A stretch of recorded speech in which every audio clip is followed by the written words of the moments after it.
Today in the news, as the coronavirus roars back, so do signs of a new round of layoffs. St. Louis mayor was blasted for revealing the identity of protesters and the City of Dallas hospital capacity report. Today is July 1st, 2020, and this is Dallas Weekly News.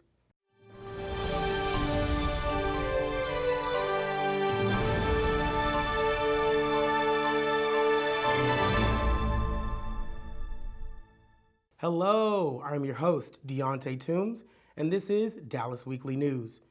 A resurgence of confirmed COVID cases across the South and West and the suspension of the reversal of reopenings of bars, hotels, restaurants, and other businesses is in danger of hopes of an economic rebound in the region and perhaps nationally. At stake are the jobs of millions of people who have clung to the hopes that their layoffs from widespread business shutdowns this spring would prove to be short-lived. Eager to jumpstart their economies, governors in several states across the Sun Belt had lifted their lockdowns before the states had met reopening guidelines, the same guidelines that were largely shrugged off by the White House. Reported infections did quickly spike. The governors began to backtrack. Texas Governor Greg Abbott last week ordered all bars closed.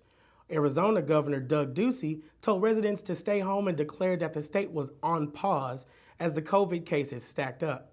Florida also banned alcohol consumption at its bars.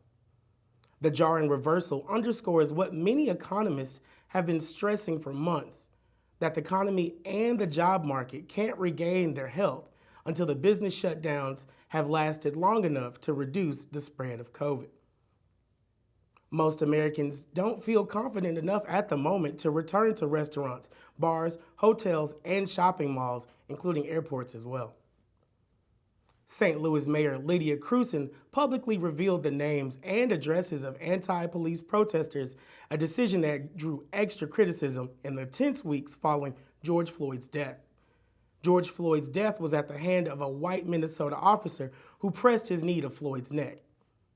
More than 50,000 people have signed a petition calling for her resignation.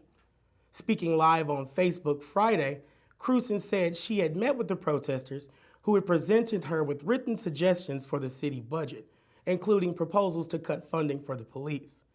She read the names and the addresses of some of the demonstrators. It was not clear why she did so. She later removed the video and apologized, saying on Twitter that she didn't intend to harm anyone or cause distress. But the response was angry and swift. Protesters marched to Krewson's home on Sunday night and painted the word resign on the street. The protest drew national attention when widely circulated videos showed a white couple standing outside of their nearby mansion and pointing guns at the passing protesters. Their attorneys said that the support of the Black Lives Matter movement was armed and that they feared for their lives. And now the City of Dallas Hospital Capacity Report.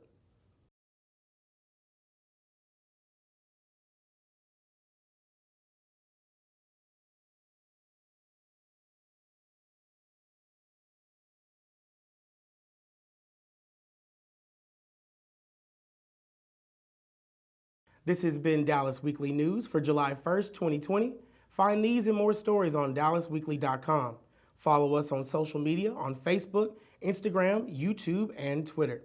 I've been your host, Deontay Toombs. Stay home and stay safe.